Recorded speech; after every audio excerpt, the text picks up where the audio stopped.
Sir నమస్తే sir. నమస్తే. Sir చెప్పండి సార్.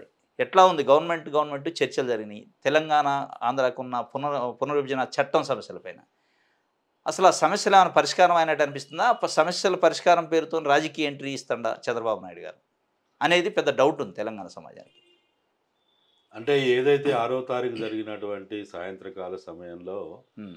ఇరు రాష్ట్రాల ముఖ్యమంత్రులు, మంత్రులు, అధికారులు హ్మ్. ఏదైతే సమావేశమయ్యి హ్మ్. వాళ్ళు విభజన చట్టంలో పొందుపరిచిన అంశాలు హ్మ్. ఇప్పటివరకు అమలు కానివి, నెరవేరనివి ఏ అంశాల మీద ఏదో చర్చించడానికి కూర్చుంటున్నట్టుగా మనందరం విన్నాం. అవును. మీరన్నట్టుగానే మేము కూడా దానికి ముందు నుంచి కూడా చాలా సందర్భాల్లో మాట్లాడినాము. హ్మ్. అనేక మీడియా ఇంటర్వ్యూలో కూడా మేము చెప్పినాము. ఓకే. నెంబర్ 1 ఈ సమావేశం యొక్క ఎజెండా ఏంటిదో 2 తెలుగు రాష్ట్రాల ప్రజలకు తెలియజేయాల్సిన తెలియాలి. అవసరం ఉంది. అవును. ఈయన ఏదో కొత్తగా ముఖ్యమంత్రి అయ్యి ఆంధ్రప్రదేశ్ రాష్ట్రానికి అయిందైతే కాదు. అవును. సరే రేవంత్ రెడ్డి అంటే తెలంగాణ రాష్ట్రానికి మొదటి కాంగ్రెస్ పార్టీ తరఫున విభజన జరిగిన తర్వాత మొదటి ముఖ్యమంత్రి. ఓకే. గత 9.5-10 సంవత్సరాలు టీఆర్ఎస్, బీఆర్ఎస్ సంబంధించిన మంత్రులు, ముఖ్యమంత్రి ఉన్నాడు కాబట్టి ఆయనకు పెద్దగా తెలియకపోవచ్చు. కానీ హ్మ్. హ్మ్. ఆంధ్రప్రదేశ్ ముఖ్యమంత్రిగా 2014 నుంచి 2019 దాకా హ్మ్. విభజన జరిగిన మొట్టమొదటి ఆంధ్రప్రదేశ్ ముఖ్యమంత్రిగా ఉన్నటువంటి హ్మ్. రేపు చరిత్రలో హ్మ్. ఆంధ్రప్రదేశ్ మొదటి ముఖ్యమంత్రి ఎవరంటే ఆయనే అవుతాడు. చంద్రబాబు నాయుడు. ఇక్కడ ఎవరంటే కేసీఆర్. కల్వకుంట్ల చంద్రశేఖరరావు అవుతాడు. అంతే కదా! మరి 5 సంవత్సరాలు విభజన ఒప్పంద హామీ చట్టాన్ని అమలు కాకుండా హ్మ్. ఉండిపోవడానికి కారకులు ఎవరు? యెస్. చంద్రబాబు నాయుడా, కేసీఆరా, లేకపోతే దీంట్లో ఇద్దరా, లేకపోతే ఇద్దరు కాక ఇంకెవరన్నా ఉన్నారా? కనపడని శక్తులు ఏమన్నా ఉన్నాయా ఓకే. అనేది ఫస్ట్ వాళ్ళు చెప్పాలి. ఓకే. 5 సంవత్సరాలు మీరు ఏం గడ్డి బీకిండ్రా? ఓకే. మీరు ఎక్కడ పడినారు? ఏం చేసిండ్రు? ఇంత అపరిష్కృతం కాకుండా ఉండడానికి కారకులు ఎవరు? ఓకే. ఇక్కడ వాళ్ళు ఉమ్మడి రాజధాని పేరుతోటి సెక్రటరియట్ నడుపుకోవడానికి, అసెంబ్లీ నడుపుకోవడానికి, కార్యకలాపాలు నిర్వహించుకోవడానికి, హ్మ్.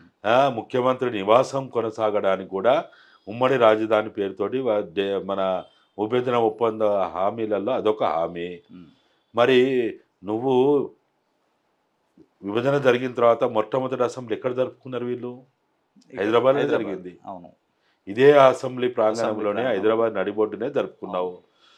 మరి ఆ అసెంబ్లీ నిర్వహించుకున్నావు.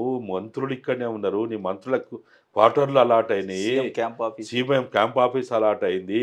ఇదే అన్ని ఎమ్మెల్యే క్వార్టర్లలో ఎమ్మెల్యేలకు కూడా వాటా. అవును. 42:58 రేషియోలో అన్ని విభజన జరిగింది. పార్కులైనాయి, ఎమ్మెల్యే క్వార్టర్లయినాయి, అవును. ఆస్తుల పంపకాలు అన్నీ అయినాయి కదా! హ్మ్. అన్నీ అయిన తర్వాత నువ్వు ఎందుకు మూటాముల్లా చదురుకొని ఇక్కడి నుంచి వెళ్ళిపోయినావు? కారణం ఏంటిది? యెస్.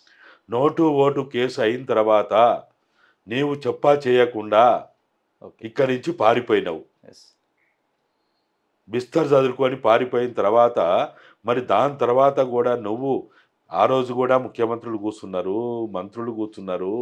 ఈరోజు ఏదైతే త్రిసభ్య మూడంచెల వ్యవస్థ అని వీరు చెప్తున్నారో ఈ మూడంచెల వ్యవస్థ మూలుక్కుంటూ 10 ఏళ్ళు చేసింది పని.